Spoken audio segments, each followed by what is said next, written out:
Valentine now.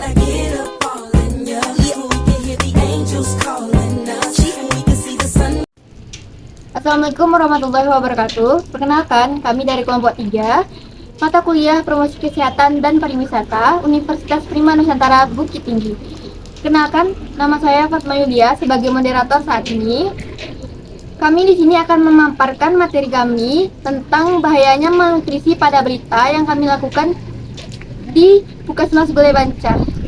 Berikutnya adalah nama anggota kami dan dosen pembimbingnya.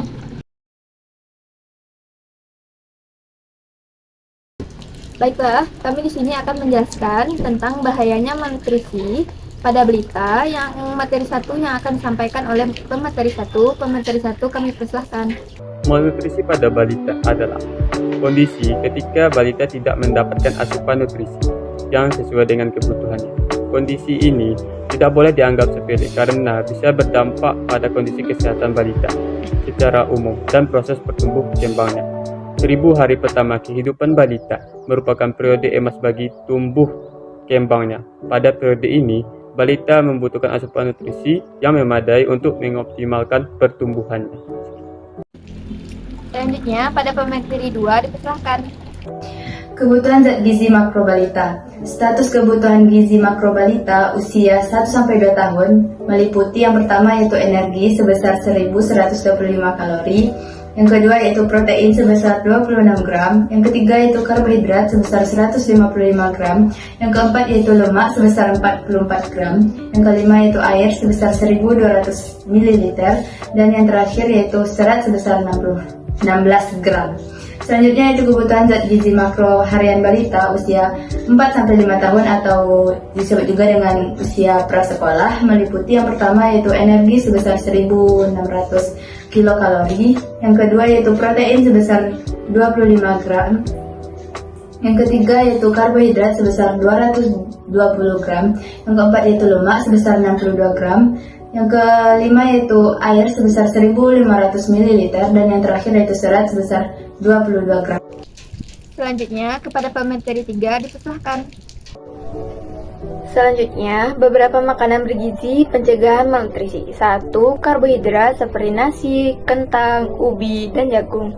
Selanjutnya adalah protein hewani seperti daging merah, ikan, ayam, dan telur. Selanjutnya ada protein nabati seperti kacang-kacangan, tahu, dan tempe. Selanjutnya ada lemak seperti susu, keju, minyak untuk memasak seperti minyak zaitun dan kelapa. Selanjutnya ada vitamin dan mineral seperti sayur-sayuran dan buah-buahan. Selanjutnya kepada pemateri 4 dipersilahkan. Penyakit akibat malnutrisi. Penyakit akibat malnutrisi dapat mencakup sejumlah kondisi kesehatan yang timbul akibat ketidakseimbangan asupan nutrisi tubuh. Yang pertama yaitu kwashiorkor. Penyakit ini dapat disebabkan karena defisiensi protein yang signifikan pada diet yang dapat menyebabkan pembengkakan dan perubahan warna pada kulit dan edemia pada tubuh. Yang kedua yaitu marasmus. Penyakit ini juga disebabkan karena defisiensi protein dan kalori yang signifikan dalam diet yang dapat menyebabkan berat badan turun drastis, kelemahan otot, kulit kering, dan rambut rapuh. Yang ketiga yaitu anemia defisiensi besi. Kekurangan zat besi dalam diet dapat menyebabkan anemia pada balita yang ditandai dengan kelemahan, pusing, dan penurunan daya tahan tubuh. Yang keempat yaitu berbagai infeksi. Malnutrisi dapat melemahkan sistem kekebalan tubuh yang membuat balita lebih rentan terhadap penyakit infeksi seperti diare, pneumonia, dan lainnya. Selanjutnya kepada pemateri 5 dipersilahkan. Saya Husnul Khotimah akan melanjutkan materi dari rekan saya sebelumnya, yaitu tentang penyakit akibat malnutrisi. Yang selanjutnya yaitu kekurangan vitamin A. Kekurangan vitamin A ini dapat menyebabkan gangguan penglihatan, penurunan daya tahan tubuh, kulit kering, dan pertumbuhan tulang yang abnormal. Selanjutnya yaitu ada gigi dan tulang yang lemah. Kekurangan kalsium dan vitamin D dalam diet dapat menyebabkan masalah gigi dan tulang pada balita. Terus ada pertumbuhan dan perkembangan yang terhambat. Malnutrisi dapat menghambat pertumbuhan fisik dan perkembangan kognitif balita, menyebabkan masalah dalam belajar dan berinteraksi dengan lingkungan sekitarnya. Terus yang terakhir yaitu ada stunting. Stunting adalah perawakan pendek pada balita akibat kekurangan gizi kronik. Selanjutnya pemateri 6 dipersilakan.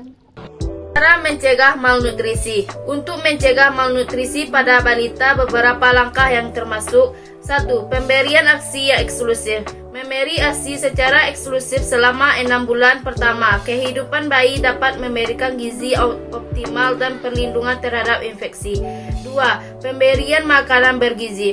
Setelah 6 bulan makanan pendamping ASI perlu diperkenalkan seperti buah-buahan, sayur-sayuran, dan sumber protein. Pastikan makanan diberikan memiliki nutrisi yang cukup. 3. Pemantauan pertumbuhan. Melakukan pemantauan pertumbuhan secara berkala untuk memastikan berat badan bayi dan pertumbuhannya sesuai dengan standar kesehatan. Selanjutnya pemateri 7 dipersilakan. Lanjutan dari cara mencegah malnutrisi. Yang keempat, akses terhadap layanan kesehatan yang baik. Dengan mengevaluasi dan merawat kondisi kesehatan balita serta mendapatkan konseling gizi dari petugas kesehatan. Yang kelima, pendidikan gizi bagi orang tua. Orang tua atau wali perlu diberi informasi dan pengetahuan tentang pentingnya gizi seimbang untuk balita.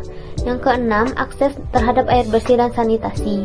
Akses yang memadai terhadap air bersih serta sanitasi yang baik penting untuk mencegah infeksi yang dapat memperburuk masalah gizi. Yang ketujuh, penanganan penyakit. Segera obati setiap penyakit yang menyerang balita seperti diare atau infeksi yang dapat menyebabkan penurunan nafsu makan.